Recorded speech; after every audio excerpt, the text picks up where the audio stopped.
profesor Vara en el ámbito académico, solo agregar que ha sido profesor en universidades en Estados Unidos, en la Universidad de Duke, por ejemplo, en Carolina del Norte, así como en España y otros países. Sus libros más recientes, o algunos de sus libros más recientes, son La democracia frente al poder, el gobierno de Piñera 2010-2014, y el que precede esta publicación, Legitimidad del monopolio y uso de la fuerza en Chile, Fuerzas Armadas y Carabineros en la nueva Constitución, todos de Cataluña, hay que decir. Esto revela esta breve lista, que es muy extensa, que aquí tengo, el listado largo, que no voy a leer, pero la indispensabilidad de los trabajos de Augusto Varas como referencia, primero para el seguimiento de la política en Chile desde la dictadura y antes, durante la dictadura también, así como de otros temas de relaciones internacionales que cubren comparadamente otros casos. Bien, nos acompaña también la profesora Claudia Hayes, que es académica del Departamento de Estudios Políticos de la Facultad de Gobierno. Claudia es de la casa, bastante conocida también, y no entonces hay que extenderse demasiado, solo decir que ella ha cumplido labores activas en el proceso constituyente que está redactado aquí, en el que está presentado el libro, y también es autora del conocido libro ¿Por qué necesitamos una nueva Constitución? Tenemos también a Domingo Lovera, codirector del programa de Derecho Público de la Universidad de Portales, doctor en Derecho de la Universidad de York y autor también de numerosas publicaciones en el campo del derecho constitucional, el derecho de niños y jóvenes y otras materias.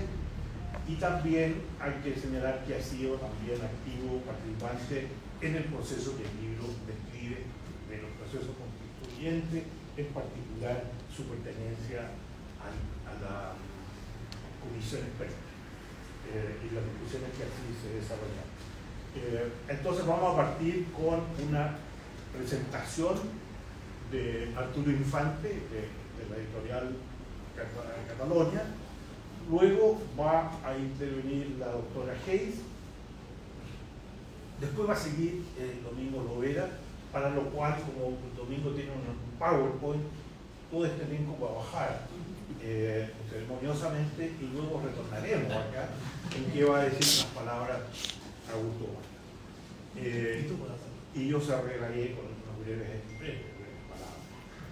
Tenemos entonces hasta las 13 horas y comenzamos ahora mismo. Arturo, por favor.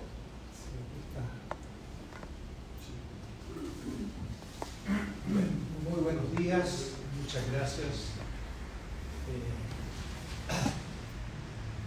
Muchas gracias por estar acá. No sé si se escucha bien. Bueno, quiero agradecer en primer lugar a la Facultad de Gobierno de la Universidad de Chile un espacio significativo para presentar este libro de Augusto Varas, Las Constituciones del Miedo. Un lugar comprometido con la reflexión, pensamiento crítico y el diálogo constructivo. Como Editorial Cataluña nos sentimos muy gratificados de contribuir con esta publicación y reafirmar nuestro compromiso con la generación de conocimiento inspirador de la comprensión crítica de los procesos sociales y la historia reciente de nuestro país, de aportar con la difusión de ideas que iluminen los errores y los aciertos del pasado y que nos ayuden a construir un futuro más democrático y justo. Agradecer, por cierto, a su autor, Augusto Varas, que ha confiado en nuestra casa editorial una vez más esta importante publicación, al igual como lo ha hecho en ocasiones anteriores con muchos de sus trabajos. Para nosotros, las Constituciones del Miedo es una obra imprescindible para quienes buscan entender las dinámicas que definieron los años 2019 al 2023 en Chile. Un periodo cargado de esperanzas, tensiones y desafíos. Como tal, asumimos este compromiso con su divulgación para Chile y el mundo, poniendo a disposición de los lectores y de las instituciones académicas esta edición que ya se encuentra en todas las librerías y en su versión ebook en las principales plataformas digitales del mundo. También pronto circulará una edición en España, donde este libro ha despertado particular interés en el marco de las paradojas de este proceso constitucional. No es ajeno a este entusiasmo la originalidad de esta obra. Nuestro autor, con gran agudeza y capacidad analítica, nos ha permitido comprender con claridad un momento tan complejo como trascendental. Nos da luces sobre el impacto de las emociones colectivas, particularmente el miedo, que tuvieron en los procesos constitucionales recientes. Y a la vez nos ofrece un análisis profundo de los fracasos y aprendizajes de esos intentos, proyectando vías para evitar errores similares en el futuro. Esta edición está introducida por un prólogo escrito por el sociólogo y jurista argentino Roberto Gargarella, uno de los intelectuales más destacados en el campo de la ciencia política y el derecho constitucional. Gargarella enmarca la profundidad y relevancia de las constituciones del miedo y nos introduce al corazón del libro, planteando preguntas que atraviesan el tiempo y las fronteras. ¿Cómo un proceso que surgió del reclamo popular más genuino terminó en un rechazo tan contundente? ¿Qué rol jugaron las emociones en este devenir? El prólogo no solo es un homenaje al trabajo de Augusto Valls, sino también una invitación a reflexionar sobre los temas cruciales que el libro aborda. Nos recuerda que el miedo, cuando domina el panorama político, puede convertirse en una fuerza que socava incluso los procesos más bien intencionados. Finalmente, invitarlos a leer este libro y esperar que su análisis riguroso e innovador llegue a los múltiples lectores, a los que está destinado y con los que esta obra puede dialogar, que llene vacíos bibliográficos del mundo académico y político, también que sea una herramienta indispensable para los líderes políticos que busquen aprender de los errores y éxitos de estos procesos para diseñar futuros proyectos constitucionales. Muchas gracias.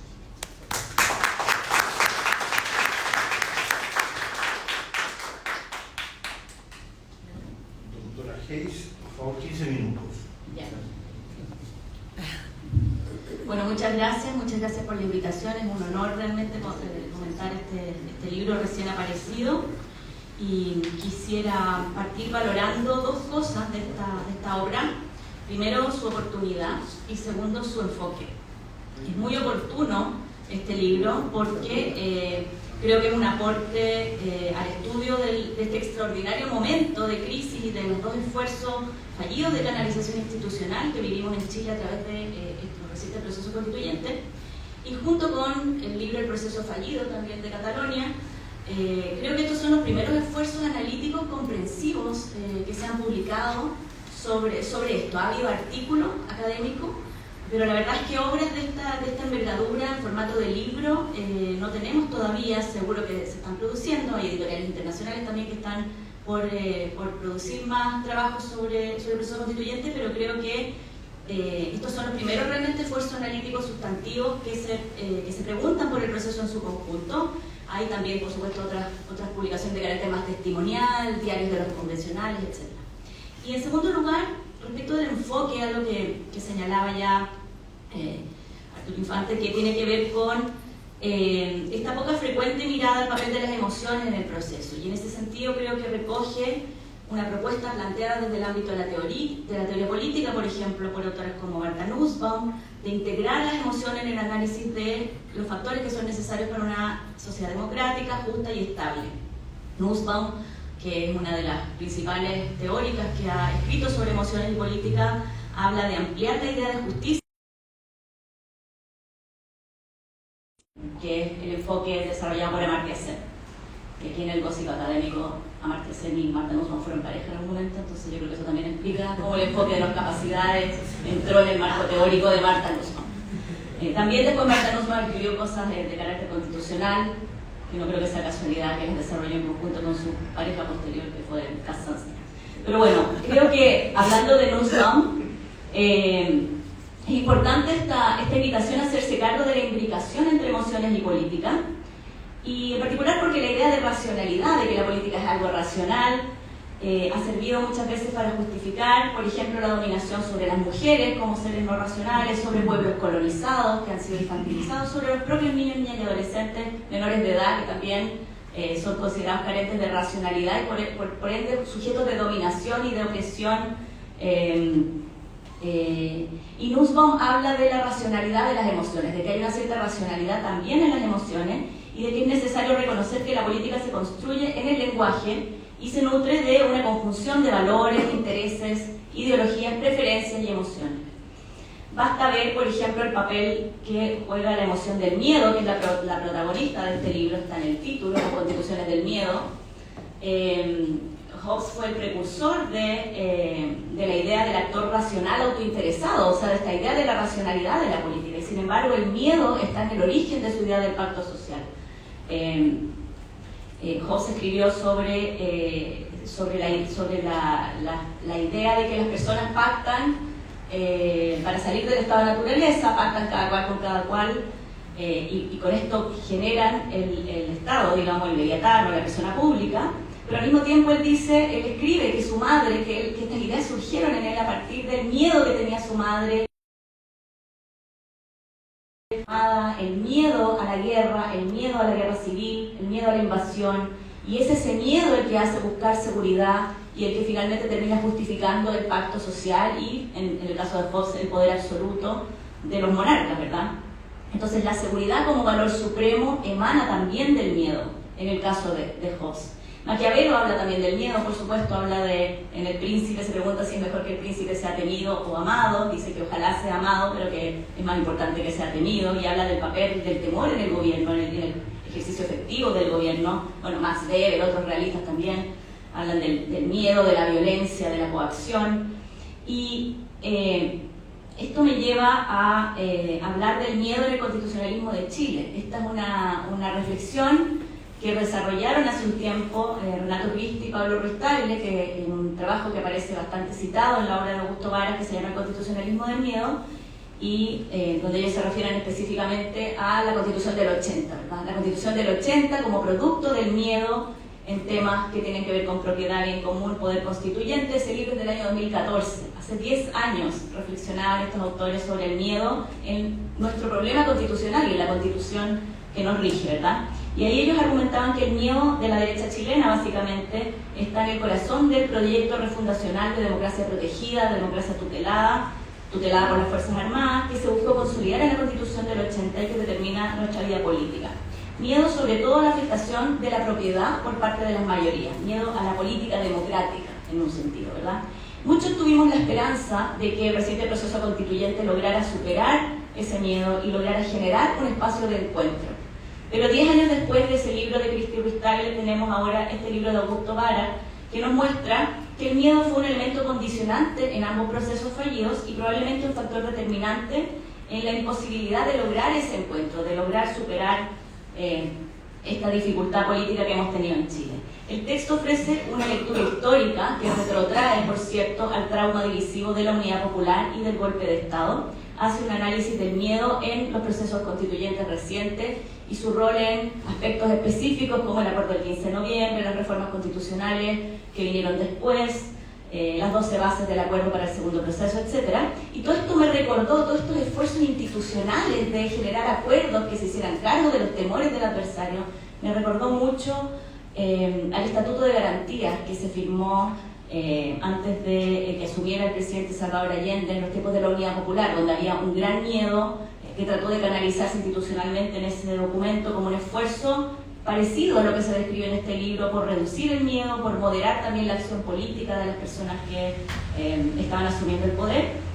Pero esta vez esa situación se da en un marco de creciente irrelevancia de los partidos políticos y también de las identidades partidistas. El libro habla bastante de las identidades y hay que hacerse cargo de que junto con el surgimiento de nuevas identidades que se sienten agraviadas y excluidas, tenemos una reducción de la identidad partidista, de la identidad militante. Y esto, bueno, ha sido abordado en el marco de los estudios sobre polarización afectiva, como muestra un trabajo de Carolina Segovia, que es citado en el texto de Augusto Varas, y muestra que la polarización afectiva en Chile hoy día no está ligada necesariamente a los partidos y se distribuye en el fondo de manera equitativa en una ciudadanía sin identificación partidista. Se podría hacer una genealogía entonces a este trabajo que rastrea el tema a la obra de Judith Shklar, un texto del año 89 que se llama El liberalismo del miedo, que podría traducirse como una suerte de liberalismo del mal menor, pasando por el libro de Cristi Rustaile que acabo de mencionar, El constitucionalismo del miedo, hasta los recientes desarrollos en Chile que desembocan en estos fallidos borradores y que son también constituciones del miedo. Podríamos decir que cada uno de estos anteproyectos es de alguna manera una constitución del miedo, ¿verdad? Judith Shklar estaba preocupada, la profesora de la Universidad de Harvard, estaba preocupada por la crueldad institucionalizada y por la forma en que los gobiernos tienden a abusar de las inevitables desigualdades de poder que existen en toda comunidad política. Ella fue alumna del constitucionalista Carl Friedrich y propuso que la democracia constitucional, a pesar de todas sus debilidades, era la mejor forma de contrarrestar el liberalismo del miedo. La democracia constitucional, pensaba Shklar, debía proteger al pueblo de los abusos de los poderosos, restringiendo el gobierno, dispersando el poder entre una multiplicidad de grupos políticamente activos. A partir de una distinción entre débiles y poderosos, buscaba reducir la capacidad de ejercer crueldad pública que emana de las diferencias de poder y que se integra en los sistemas de coerción, particularmente el policial y el militar, en que se apoyan todos los gobiernos. En este contexto, todo Estado de Derecho implica cierto nivel de miedo. El constitucionalismo entonces debiera estar orientado a prevenir el miedo que emana de actos de fuerza arbitrarios, inesperados, innecesarios, y también de actos habituales y generalizados de crueldad y tortura realizados, por ejemplo, por agentes militares, paramilitares, policiales. Shklar señaló que el sentido de injusticia parte de una experimentación real y concreta del miedo. Y al igual que el miedo, el sentido de la injusticia tiene una connotación política. No solo surge cuando nos toca directamente, sino también cuando otra persona experimenta las humillaciones de la injusticia. Por eso Shklar, como muchos otros autores, considera el sentido de justicia como eminentemente político. Igual que el miedo, el sentido de injusticia tiene una función correctiva, nos lleva a tratar de entender la causa del dolor y a buscar responsables. Creo que en este punto hay un lazo muy específico entre esta autora y el tratamiento que da Augusto Varas a las identidades agraviadas en el debate constitucional. Cristi Rustaile, en ese trabajo del 2014, ahondan en el miedo asociado al concepto de propiedad para explicar el refuerzo constitucional de la propiedad privada en la Constitución del 80. En un contexto de Guerra Fría, ese es el miedo a un estatismo expropiador que para sus partidarios justifica el golpe de Estado. O sea, para los partidarios del golpe de Estado eso es lo que lo justifica. Y esta lógica autoritaria entonces en esa versión encierra un miedo a la democracia y al pluralismo. Quiero señalar tres matices que tengo con este libro. Primero, me parece que Varas aborda bien el tema de las identidades, pero se queda corto respecto de la rabia emanada del sentimiento de injusticia, más allá de la herencia de la dictadura, es decir, la rabia en el proceso ya posterior al retorno a la democracia. Segundo, pienso que respecto del uso del constitucionalismo utópico, que es un ensayo de Dixon, un paper de Dixon y Landau sobre el proceso constituyente en Chile como un constitucionalismo utópico en contraposición a un constitucionalismo transformador, yo no estoy segura que tan útil sea la categoría utópico para describir este proceso. Si se hubiera aprobado, por ejemplo, si hubiera habido voto voluntario y se hubiera aprobado el proceso, habría sido constitucionalismo transformador. Podría haber tenido otros defectos, pero nadie habría dicho que era utópico, habrían dicho que era transformador y a lo mejor, no sé, ineficaz, qué sé yo.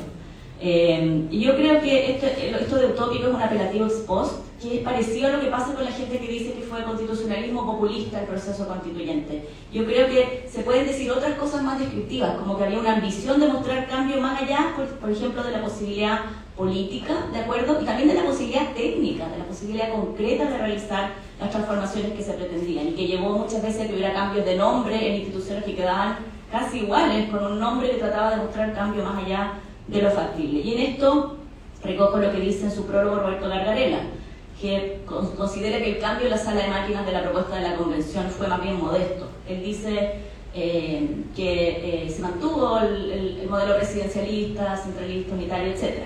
Ahora, sí estoy de acuerdo, o sea, entonces tengo un matiz respecto del nivel de reformismo, en particular de la propuesta de la convención, pero sí estoy de acuerdo en que había elementos confusos, había elementos indeterminados y había elementos contradictorios incluso, ¿verdad?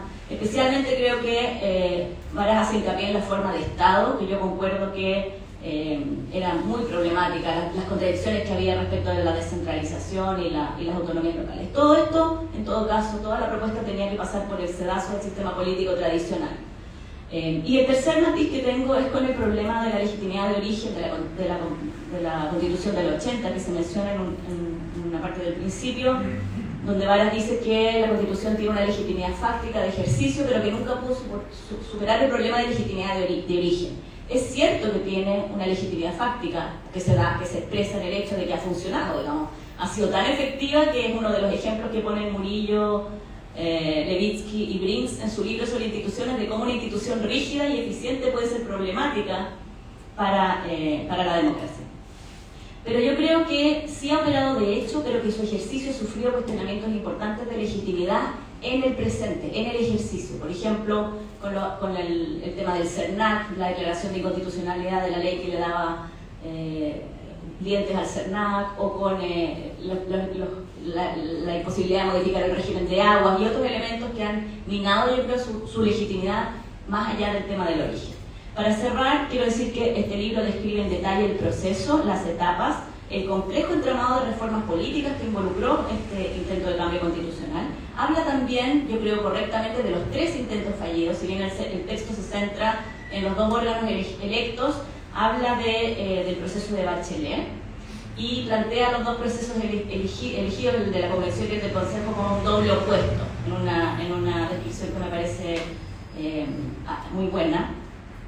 Y termina diciendo, o sea, termino señalando, volviendo al tema de los miedos, el enfoque histórico que tiene el libro me parece muy importante. Varas escribe, los miedos tienen historia. Y no hay duda que tenemos miedos derivativos hoy día que vienen de una historia, de esta historia que un poco he tratado de contar. Esos miedos estuvieron presentes. Pienso que quizá valdría la pena explorar en otras emociones, en especial, como decía, la rabia, que llevó a un transitorio aumento del apoyo a la violencia, por ejemplo, en las protestas.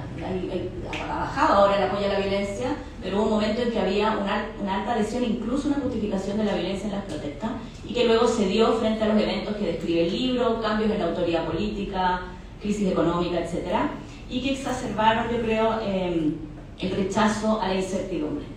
Y quiero valorar también el foco que pone el libro en la necesidad de acuerdo entre antagonistas, como lo llama el autor, la necesidad de reciprocidad, confianza interpersonal, que tal vez en alguna medida existieron en la comisión experta antes de que se eligiera el Consejo. Aquí tenemos una persona que nos puede hablar más de eso.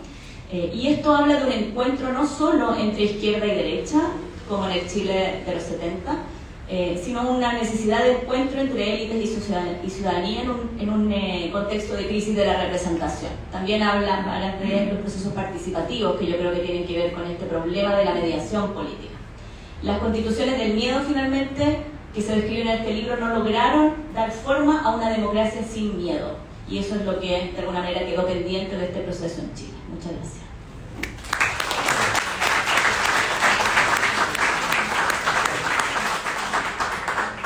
Y todo eso, piensen, en los 15 minutos. Y entonces vamos a pedir también a Domingo. Y con gossip. 15 minutos en su presentación, pero aquí todos vamos a tener que descender para no tapar con nuestra cabeza, bustos.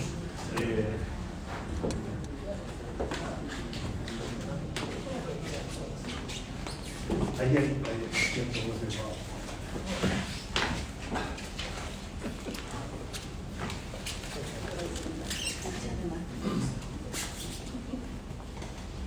Buenas tardes a todas y todos. Perdón por el embrollo del PowerPoint, pero a estas alturas del año yo, con fatiga de material, requiero de un soporte para decir lo que voy a decir. Y quiero agradecer a la Escuela de Gobierno y a Augusto por la invitación a presentar un libro que es muy entretenido, que es muy refrescante, que está muy bien informado. Y como decía Claudio, tiene un enfoque que en particular es el primer libro que aborda los dos últimos procesos constituyentes. Es verdad que el proceso fallido, también ayudado por Cataluña, alcanza a tomar parte de lo que había sido el inicio del segundo proceso consecutivo del 2023, pero no lo analiza en la forma en que lo hace este libro. Y yo creo que somos un vacío hoy día que este libro viene a colmar en la literatura nacional, tanto académica como también la de mayor difusión social, en lo que yo aprovecho también de celebrar el empuje que ha puesto Cataluña, ¿no? Y creo que llega un vacío no solamente en la literatura, sino también un vacío necesario en la discusión. El Mercurio, el 4 de septiembre del año 2024, sacó una edición prácticamente especial de su cuerpo de reportajes con los 2 años desde el triunfo del rechazo. Yo estoy seguro que el 17 de diciembre no va a hacer nada en el Mercurio especial respecto al rechazo de la propuesta presentada por la derecha y la extrema derecha en el último proceso. Puede que me equivoque, pero no creo que venga un cuerpo especial de reportajes con una celebración y análisis de por qué el segundo proceso consecutivo fracasó, y las claves están en parte importante en este libro, en la que, como decía Claudio, ofrece esta mirada de doble opuesto entre dos procesos que finalmente terminaron, uno podría decir, en un matiz, ¿no?, pero haciendo prácticamente lo mismo. Y por último, quiero celebrar que Claudio haya abordado la cuestión de las emociones, en la que entonces yo no voy a ingresar porque mi conocimiento allí es más limitado. Es cierto que en el constitucionalismo hay alguna literatura que se ha metido en esta cuestión. Marta Nunson, como decía Claudia, András Sajó tiene un libro maravilloso, Sentimientos Constitucionales, Constitutional Sentiments, que es muy lindo, y bueno, Michael Balzer en sus trabajos sobre política y pasión. ¿Qué es lo que quiero tratar de mostrar? Que quizás la cuestión del miedo, y Claudia ya adelantó algo recién, no es tan nueva en el constitucionalismo chileno y tampoco es tan nueva en el constitucionalismo en general. Si uno revisa la Constitución de 1980, y yo creo que tengo que partir casi por el final, si uno revisa la Constitución de 1980, es verdad que la Constitución de 1980 tiene una cierta prosa que la singulariza, pero lo que en verdad diría yo caracteriza la Constitución de 1980, antes que sus palabras, yo no soy más cívico, ¿no?, respecto a las palabras, son las instituciones y procedimientos que hicieron imposible que la ciudadanía se apropiara de los términos de esa Constitución. De hecho, uno invita a profesoras o profesores españoles y se preguntan por qué el artículo primero en verdad prohíbe el Estado Social de Derecho, y uno revisa que en verdad la prosa de la Constitución quizás no prohíbe que el Estado que está al servicio de la persona humana pudiese montar una estructura de Estado social. Pero lo que ocurrió fue que la Constitución de 1980, este era el diseño que estaba detrás de la Constitución del 80, fue rodeada de mecanismos, de procedimientos, de instituciones, ¿no?, que Fernando Atria popularizó como los trampas o los cerrojos, y antes que Cristian Suárez, que estuvo en el Consejo Constitucional como la chaqueta de fuerza de la Constitución de 1980, procedimientos, como digo, hicieron imposible que la ciudadanía pudiese apropiarse o democratizar la Constitución de 1980. Surgía del modo que todas y todos sabemos que surgió. ¿Cuáles eran las trampas? Muy brevemente: el sistema binominal, que provocaba un empate prácticamente técnico en el Congreso Nacional; leyes de supermayoría, que hacían entonces que, dado el empate técnico, las dos grandes coaliciones tuviesen que necesariamente negociar, de modo tal que durante la transición, no sé si la transición terminó, pero bueno, no se hizo nada que la derecha no estuviese dispuesto a que hiciera, ¿no? Leyes orgánicas con un super quórum de aprobación, que no estaban reservadas únicamente para lo que la experiencia comparada se reserva a las leyes orgánicas, que implica que educación sea una materia reservada a la legislación orgánica constitucional.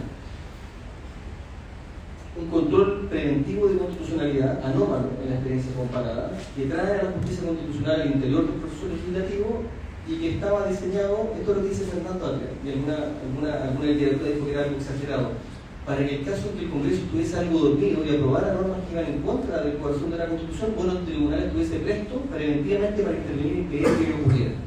Y Claudia mencionó justamente el caso de Cernac, puedo resolver eso más adelante, pero es un ejemplo que muestra justamente como un proyecto de ley.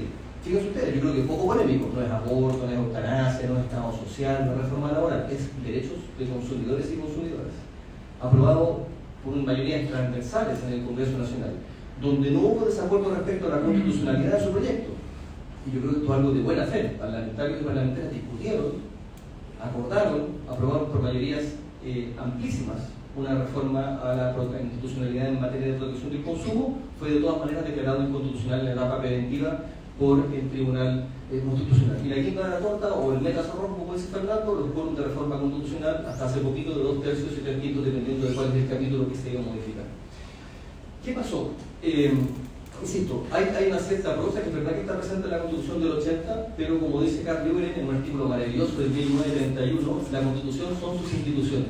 Y lo que las instituciones y los procedimientos nos permiten hacer es lo que vamos a hacer como ciudadanía que la Constitución diga, insisto, más allá de lo que las palabras dispongan. Entonces la pregunta que hoy día tenemos enfrente es si acaso es posible apropiarse de la Constitución de 1980. De modo tal de sugerir, perdónenme la idea por acá, que tenemos en verdad una nueva Constitución, a pesar de que no hayamos cambiamos algunas comas y puntos, ¿verdad? Pero en verdad, a pesar de que no hayamos cambiado totalmente la Constitución de 1980. Si ustedes se fijan, entre el 2015 y 2023 se aprobaron una serie de reformas constitucionales que desbarataron estas trampas y cerrojos, ¿no? 2015-2017, la reforma al sistema binominal, como dice la idea de los jóvenes y las jóvenes, pasaron cositas entre medio de los procesos constituyentes porque se modificaron los quórums de supermayoría, y hoy día solamente tenemos 10 de mayoría absoluta, es decir, 50 más 1 de diputados, diputadas, senadores y senadores en ejercicio, un quórum demasiado demandante. Y se rebajaron los quórums de reforma constitucional, que el quórum de reforma constitucional es de 4/7 partes. O sea, cayeron las trampas de la Constitución de 1980, cayó aquello que singularizaba la Constitución de 1980, más allá de la prosa. Yo no he dicho que hay una nueva Constitución, lo que creo que hay condiciones propicias para que la institucionalidad democrática hoy día pueda tratar de ver si es posible que nos apropiemos de los términos de la Constitución de 1980 y tengamos una nueva Constitución, a pesar de que, como nadie sabe para quién trabaja, nunca habíamos pensado que íbamos apuntando en esa dirección, ¿no? Entonces lo que quiero hacer, ¿no?, es, tomando el libro de Augusto, tratar de sugerir una hoja de ruta a propósito de las discusiones que él plantea sobre si acaso esto es posible, si acaso es posible apropiarse de la Constitución de 1980. Como bien explica Augusto, hay muchas razones, hay muchos factores, diría yo, por los cuales los procesos terminaron siendo rechazados.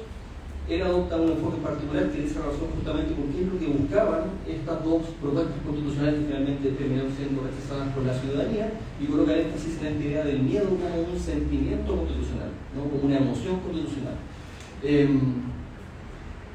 Voy a hacer un par de cosas sobre la cuestión del sentimiento detrás de la propuesta, ¿no?, del miedo y el horror en la elaboración de la Constitución, que es lo que más me interesa. Yo también tengo un matiz respecto al constitucionalismo utópico, como ya dijo Claudio, lo voy a dejar de lado y de hecho no voy a referir nada respecto al constitucionalismo utópico. Me parece crucial la cuestión relativa a la falta de reciprocidad y el miedo como catalizador de la protección, y esto yo creo que es una cuestión que también rascar el libro, me hubiese gustado verlo más, quizás por la próxima elección, pero que creo que es clave, porque el miedo es catalizador no solamente de la protección, que los grupos que estaban en control de cada uno de los órganos los llevó a proponer el tipo de constitución que propuso, sino que también fueron catalizadores de agresión a las posiciones políticas opuestas, ¿no? Es decir, no solo se cobijaron, sino que también utilizaron las propuestas constitucionales a veces para ser abiertamente hostiles a posiciones políticas que no eran las que estaban presentes en cada uno de los gobiernos. Escribir entonces muy rápido sobre estas ideas. Respecto al miedo como sentimiento constitucional, Augusto lo presenta como esta perturbación angustiosa del ánimo, recelo o aprehensión por un riesgo o daño real o imaginario. Y Claudio lo dijo recién muy bien, el libro no plantea que, por decirlo así, uno se imagine daños que nunca van a producirse o que nunca estuvieron presentes, sino que la idea de miedo derivativo, que yo creo que es clara en el libro, muestra cómo efectivamente hay una historia detrás, uno podrá compartirlo o no, pero en las distintas posiciones políticas que estuvieron presentes en los procesos, hay en sus visiones particulares ciertos miedos, ¿no?, de la historia que cada uno de esos grupos atravesó, que justificó que adoptaran la postura que finalmente terminaron adoptando en cada uno de los procesos. Estas emociones, en el caso del miedo, los sentimientos constitucionales, son constitucionales y son públicos porque movilizan, pero no movilizan solamente a la gente en las calles o en la política, la movilizan a adoptar un cierto diseño institucional y un cierto diseño constitucional. Por eso es relevante el miedo como un sentimiento constitucional y no solamente como una emoción o como un sentimiento más, ¿no? O sea, colabora y explica en parte por qué estas propuestas adoptaban el enfoque de procedimientos e institucionalidad que finalmente estaban adoptando o que nos proponían. Yo creo que a pesar de que Augusto es crítico del miedo, ¿no? O más bien, yo diría crítico, trata de colocar efectivamente el análisis en cómo el miedo movilizó a los procesos. Como bien dijo Claudio, yo creo que el libro es fascinante en la medida que también rescata algo que es muy poco común en el derecho. Es más común, cada vez más común, pero es muy poco común, rescata el rol de las emociones, de las pasiones, de los sentimientos en nuestro quehacer cotidiano. Según los estudios de la neurociencia, no hay nadie que actúe únicamente de modo racional. Todos y todas actuamos de alguna forma empujados por sentimientos, por emociones, miedo u otro, ¿no? Efectivamente están siempre presentes. Este es el caso del libro que me parece que refleja muy bien la forma en que rescata, ¿no? Olcan, que trabaja mucho la idea de emociones y sentimientos, rescata el rol de las emociones en la discusión pública. Entonces, para decirlo con Sajó, porque lo que me interesa poner sobre la mesa, un sentimiento constitucional es un sentimiento público relativo a la estructura política y constitucional del país en la que se refleja. O sea, las estructuras, y eso se dedica ese libro maravilloso de Sajó, ¿no? Lo que reflejan las instituciones y los procedimientos que nos damos a nivel constitucional son ciertos sentimientos que están atrás, uno de los cuales históricamente se han traído, sobre todo en el caso del constitucionalismo liberal, y otros, ¿no? El miedo, el temor o esta reproducción angustiosa del ánimo, ¿no? Bueno, y en la obra de Sajó también se muestra cómo los miedos o los sentimientos finalmente presentan estos centros de identificación pública o de referencia común por el cual el resto de la ciudadanía funciona. Ahora, ¿qué es lo que me parece a mí que es importante en el trabajo de Augusto? Que el miedo cumple entonces una doble función. O sea, habría sido lo que motivó a los y las constituyentes a decidir de una cierta forma, a ofrecer un cierto tipo de propuesta, en eso voy a tener un par de minutos, y también habría sido lo que motivó a la ciudadanía o al pueblo a rechazar. O sea, cumple este doble rol el miedo en la obra de Augusto. Insisto, lo que motivó a los órganos a proponer una cierta constitución y lo que motivó a las personas también a rechazar una cierta constitución. O sea, hubo miedo, ¿no? Este sentimiento constitucional estuvo atravesando todos los procesos, diría, vertical y horizontalmente en su desarrollo. Yo creo que la cuestión más importante, la segunda cuestión más importante, ¿no? del libro, aunque me atrevería a decir que la más importante es la cuestión relativa a la falta de reciprocidad, ¿no? Porque el miedo, como catalizador de la necesidad de resguardo, también catalizó la necesidad de agresión hacia el otro sector político. Y esto hizo que fuese imposible la existencia de una reciprocidad. Augusto desarrolla en un par de páginas de manera muy interesante la idea de reciprocidad como un valor social, o sea, como una suerte, parafraseando a Elster, ¿no? de cemento que permite que la sociedad se mantenga de algún modo unida a pesar de nuestras diferencias cruciales y profundas en muchos aspectos.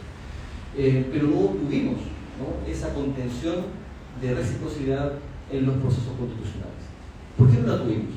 Y aquí es donde de nuevo es importante ver cómo, digamos así, factores o criterios sociales requieren también de un correlato institucional o procedimental, porque la principal, diría yo, falencia no tiene que ver tanto con la actitud, que también fue relevante de quienes integraron los órganos, sino como por el diseño y los procedimientos que gobernaban la forma en que se desempeñaron esos órganos. Yo siempre he dicho digamos, en mi visión, para después, si uno tuviese que pensar cómo mejor pueden funcionar estos procesos, hay dos criterios que son cruciales: actitud y diseño, ¿no? Lo que decía de hecho Arno O'Leary, que era secretario de las comisiones constitucionales en Irlanda, ¿no? Actitud y diseño. Pero no basta solamente con tener buena actitud, si es que el diseño no estimula la posibilidad de que exista esa reciprocidad que permite entonces contener y mediar la desconfianza que tenemos entre sectores políticos o políticos. Desde el punto de vista de la actitud, ustedes vieron cómo efectivamente ambos grupos, bloques que estaban en control de cada uno de los distintos órganos, actuaban con exclusión del sector o del bloque oponente. Ahora, se presentaron con esa intención, con esa actitud a la discusión constituyente, pero al mismo tiempo las reglas y procedimientos les permitieron que ello ocurriera, ¿no? O sea, el hecho, esto es una anomalía, ¿no? El hecho de que no hayamos cuidado, es fácil decirlo en el diario del lunes, como se dice, ¿no? Pero es grave que no hayamos cuidado una composición plural en cada uno de los órganos constituyentes. En el primer proceso hubo un cierto bloque, yo no tengo más dudas, ¿no?, pero que sería de izquierda que había dominado a la Convención Constitucional, y en el segundo no hay duda que con la batuta del Partido Republicano y con Chile vamos a la cola del Partido Republicano hubo un bloque de derecha que gobernó el trabajo del Consejo Constitucional. Entonces tuvimos fallas en las reglas que conformaron los órganos del proceso constituyente en la medida que permitieron que una facción dominara ese proceso y que hiciera imposible entonces la existencia de la contención, ¿no? Uno podría pensar que también el quórum fue importante, yo creo que lo fue, ¿no? Los 2/3 era renta de garantía, porque en Chile los 2/3 parece que es renta de garantía para todo, para elegir fiscal nacional, yo eso lo pondría en duda hoy día, pero también para aprobar reformas constitucionales o para aprobar normas constitucionales. Y luego en las discusiones en las que también me tocó participar, las negociaciones para el segundo proceso, se decidió bajar el 3/5 porque los 2/3 habían impedido el acuerdo. Entonces pasamos a los 3/5. Y también terminó conspirando porque hizo que cada elección fuese imposible la existencia de una reciprocidad. Obviamente va a pasar el tiempo. En el caso de la comisión de expertos, solamente para decir lo que puede pasar, es verdad que hubo una actitud, pero hubo una actitud porque hubo un diseño distinto. O sea, hubo la posibilidad de lo que el Centro de Estudios Públicos llamó convicción y pragmatismo, porque teníamos ideas profundas, desarrollos profundos, pero al mismo tiempo el diseño permitió que ninguna facción pasara por sobre el otro. Sobre el tiempo, como dije, me terminaron de decir un par de cosas más solamente sobre la cuestión del miedo. Y quiero insistir en esta idea. Y por fin, como tener que quedar acá. El miedo no solamente catalizador de lo que Augusto llama reiteradas veces en una referencia muy interesante, domos de protección constitucional, sino que también el miedo es importante para catalizar agresión y odio, ¿no?, hacia el rival. El hecho de que hayamos tenido un proceso con un diseño que permitió que una facción se hiciese de cada uno de los órganos constituyentes permitió no solamente la protección constitucional del domo, sino que activó también el odio, ¿no?, y las posibilidades de ataque y de agresión a la otra facción política. Tanto en el primer proceso, yo esto lo lamento mucho, como en el segundo, si uno abría esa constitución y buscaba verse reflejado, hay muchos grupos sociales que no se habían reflejado en esas propuestas constitucionales. Pero además había grupos sociales que se veían abiertamente y deliberadamente utilizados por cada uno de esas propuestas constitucionales. Yo diría que lo que pasaría, por ejemplo, con las personas trans si uno revisa la Ley General de Presupuestos. No es que no se vean reflejadas en la Ley General de Presupuestos, que las excluye de recursos para sus terapias hormonales o de otro tipo, y que se ven utilizadas deliberadamente por un proceso político. Y eso es lo que empujó a parte importante de la ciudadanía a realizar las propuestas. Me quedo hasta acá, las propuestas que se ofrecieron, y esto lo trata muy bien Augusto, hicimos un trabajo que estoy escribiendo, no que lo voy a referir, fueron demasiado específicas, abordaron demasiados asuntos que generalmente no son abordados a nivel constitucional, y Augusto se viene a presentar que esto fue posible solo porque el miedo estuvo detrás de cada una de las facciones que dominó, abriéndoles espacios para resguardar que lo que ellos veían en su historia había sido una fuente de miedo, pero también los movilizó a tratar de atacar al otro grupo. Yo estoy expectante de esto, lo que pasa con lo que tenemos hoy día presente, si acaso va a ser posible la protección. Esto va a depender en parte importante de cómo estos miedos derivativos, me imagino, yo podré decir algo más de eso, van a jugar en las próximas no elecciones, sino en los próximos años que están de delito en esta constitución, que está medio en prueba y vamos a ver qué es lo que ocurre.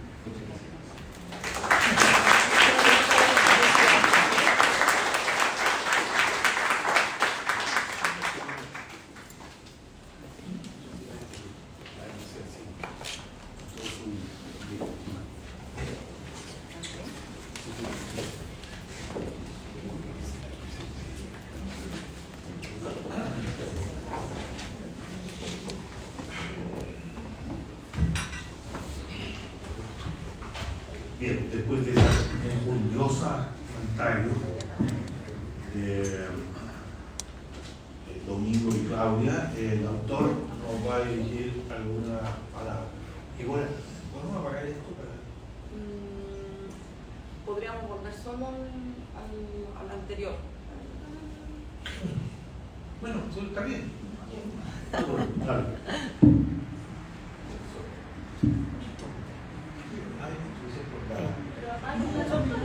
Se puede apagar.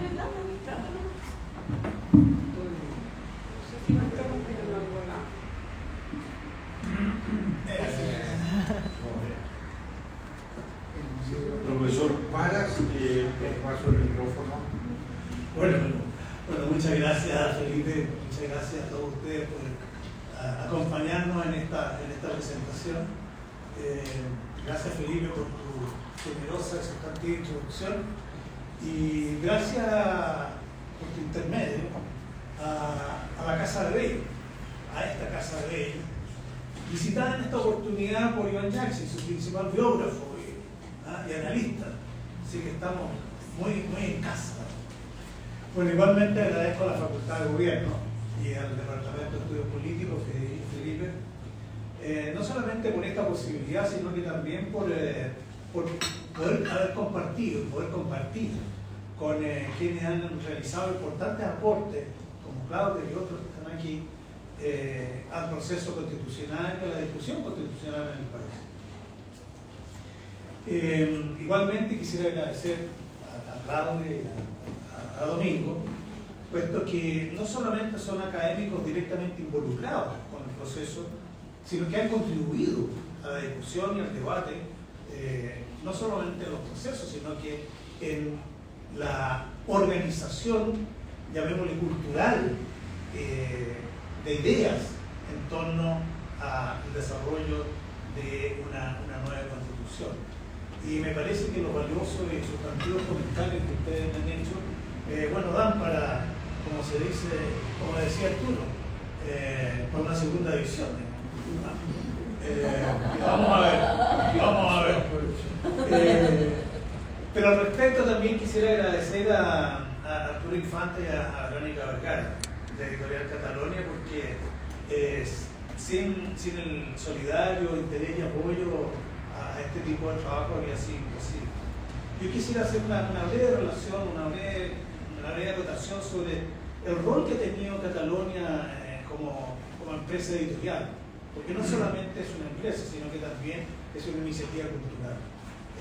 Me parece que si uno ve, por ejemplo, y analiza el catálogo de Catalonia, se ve una rica gama de autores y temáticas de muy diversa naturaleza y orientaciones, pero que en definitiva, si uno lo ve en el largo plazo, yo me imagino que se ha ido trazando a través de Catalonia importantes rasgos del espacio cultural del país. Eso en términos de agradecimiento. Ahora, breves palabras sobre el libro. Diversos personajes de la cultura nacional e internacional, no los voy a citar, han insistido que las obras se justifican por sí mismas, que las intenciones del autor no se deben explicar, ya que todo depende del significado que usted, los lectores, le den. Pero voy a desobedecer este concepto, como de costumbre, y voy a mirar retrospectivamente el trabajo. Puesto que quisiera solamente destacar algunas coordenadas motivacionales que me parece interesante compartir y que de alguna manera han estado presentes en los comentarios anteriores. En primer lugar, me pareció paradojal la insuficiencia en los análisis politológicos y sociológicos del rol de las emociones, no solamente el mío, como se decía anteriormente, sino que el conjunto de emociones que están presentes en la vida cotidiana y cómo se enfrentan los procesos políticos y sociales, puesto que son elementos clave a ser considerados en los distintos estudios.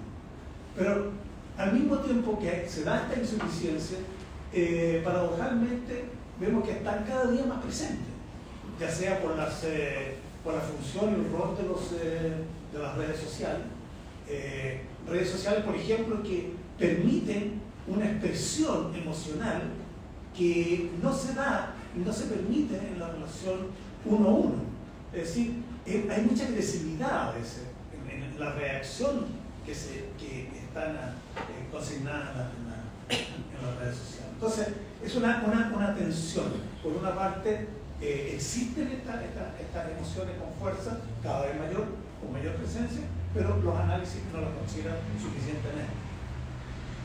Otro tema que me pareció importante mencionar es que al respecto de las emociones, en muchas ocasiones algunos autores trasladan conceptos psicoanalíticos sin ninguna mediación al análisis politológico y sociológico. Y me parece que esta forma de enfrentar y de tratar de analizar los fenómenos sociales y políticos desvirtúa los conceptos y hace mucho más escurridiza las realidades políticas y sociales. Por otro lado, dando un salto conceptual opuesto, se tiende a privilegiar el análisis cuantitativo.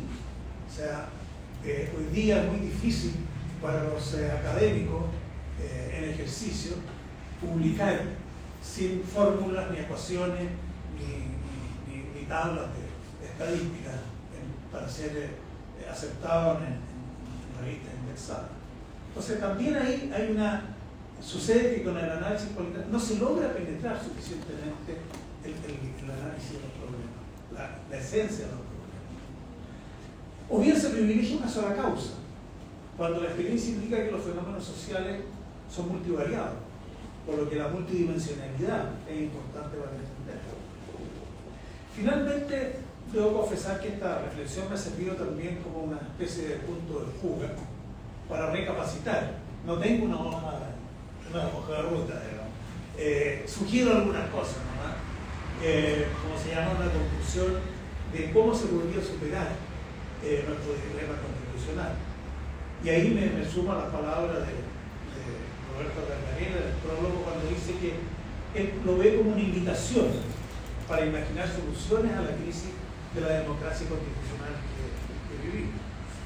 Así que, en síntesis, estas fueron algunas de las razones confesables que dieron lugar al libro que hoy presentamos y del que ustedes, yo creo que van a ser los mejores contradictores. Muchas gracias.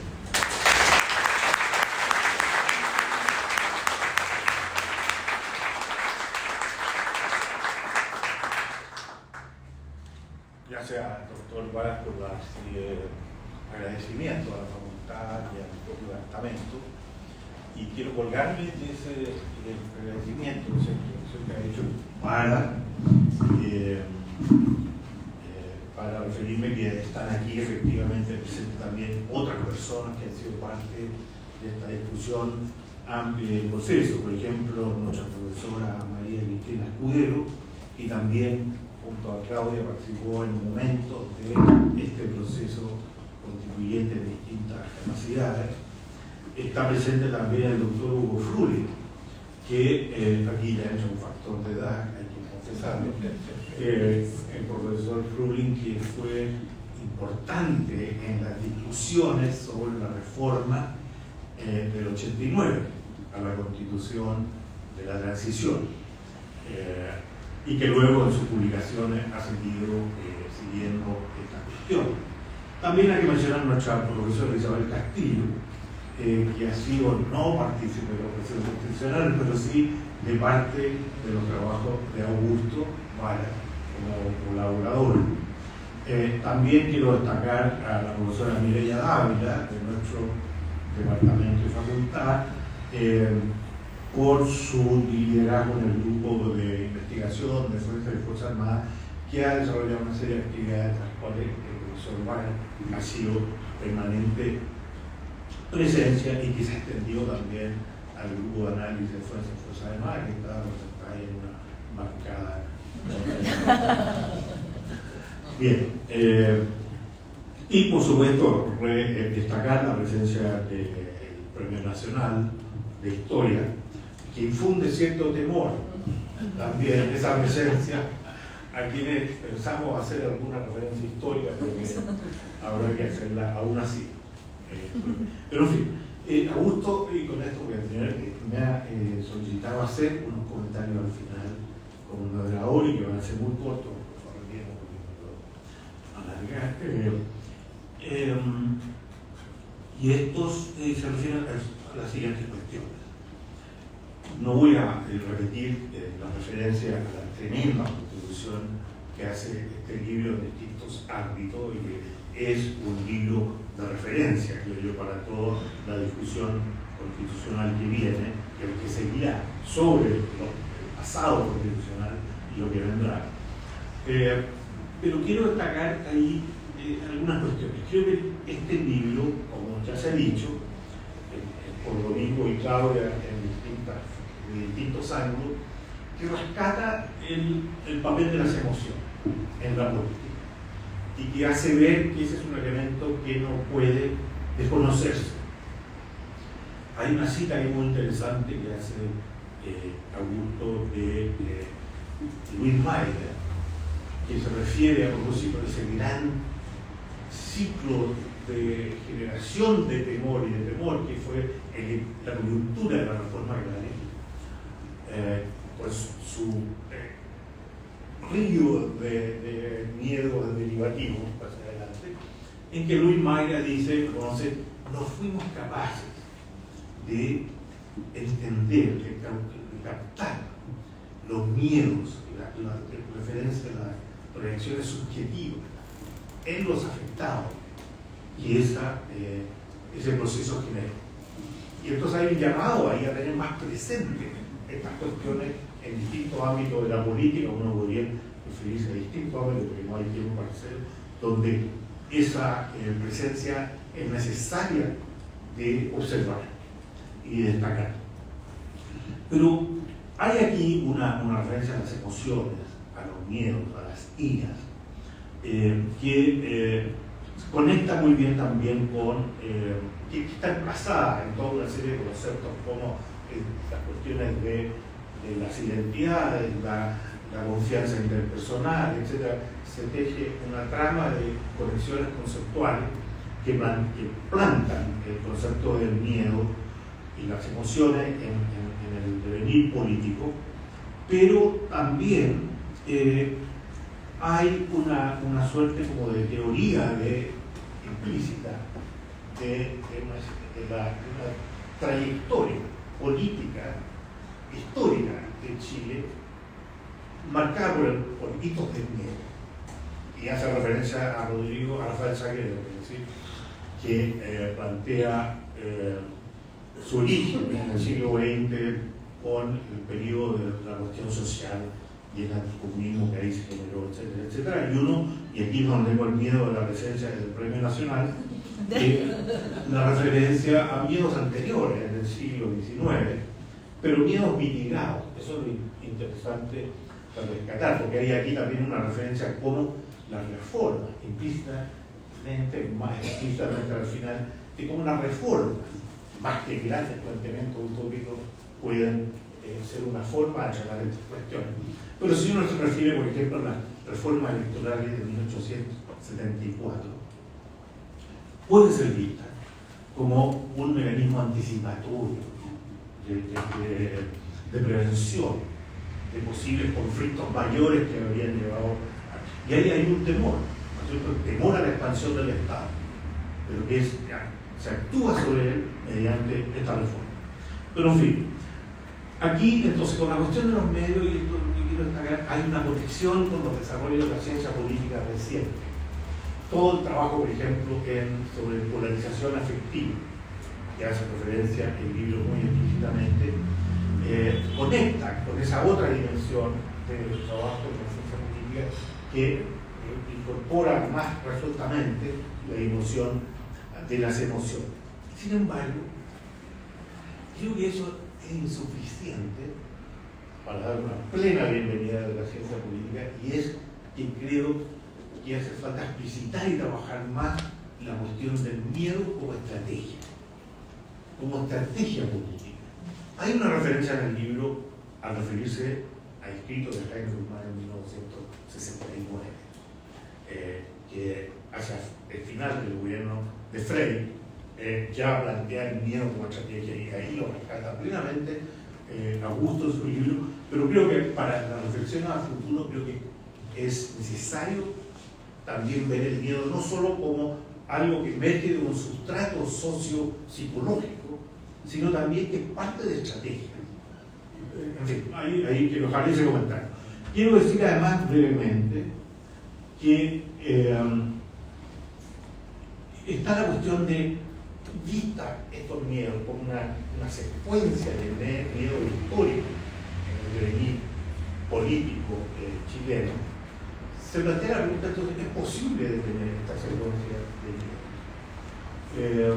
¿Cómo se detiene? Y aquí entra lo que Domingo destacó del libro, el papel crucial que Augusto le da a la cuestión de la reciprocidad, pero que le da mucha importancia, pero no la desarrolla a fondo, creo yo, y que es una invitación, en el fondo, a discutir sobre esto hacia adelante. ¿Es posible la reciprocidad en el marco de un neoliberalismo? Entonces, los marcos estructurales que hacen difícil la reciprocidad. Pensemos solamente en todo lo que pasa con la reforma de las pensiones. Hay la negación práctica de una idea de reciprocidad. Y en fin, en todo lo que vemos sobre el debate político, ¿cómo dar el giro? Bueno, al final, entonces, cuando terminó Augusto, plantea algunas reformas posibles que están planteadas ya en que puede haber acuerdo entre los distintos sectores en pugna, que han sido discutidas y que en algún momento puede darse el puntapié, la reforma del sistema de partido, la reforma de los umbrales, de esto, lo otro, varias. Pero termina diciendo Augusto algo que es clave y que lo dice al final, y dice, bueno, todo esto está bien, ¿no? Y requiere de condiciones también suficientes, como por ejemplo una drástica recomposición de la vinculación partido-sociedad civil. Es un aspecto que se agrega siempre aparte, al final, que no es parte de las medidas que están involucradas en el diseño del organigrama constitucional, por llamarlo así, que está fuera de los partidos, que están muy afuera, pero que es crucial, lo dice el autor aquí. Y entonces aquí hay un llamado, solamente al final, para la reflexión futura, sobre la importancia de conversar y reflexionar sobre los partidos. Porque en las discusiones actuales que tenemos sobre partidos aparece, bueno, los partidos están de composición, han decaído, se lo ventan con el 3% de simpatía o de aprobación, entonces hay que pensar en otros mecanismos de que una democracia funcione con menos partidos, o sin partidos. Pero los partidos están, siguen organizando las elecciones, siguen teniendo gente electa y decidiendo sobre nuestro futuro.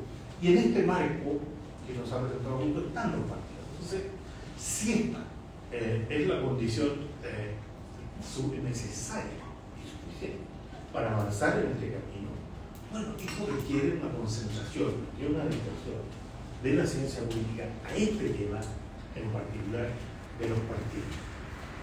Y es una invitación entonces que esta casa recoge claramente de la sugerencia que nos ha hecho Augusto. También dice, tendría que instalarse un clima político que radique el miedo. La pregunta es millón, ¿no es cierto? ¿Cómo radicamos el miedo? El miedo se radica por la reciprocidad. ¿De dónde la saca? Muchas gracias.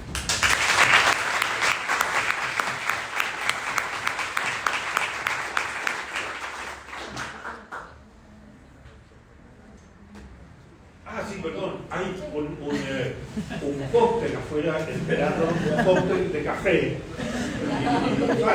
Pero cóctel, el doble opuesto del cóctel.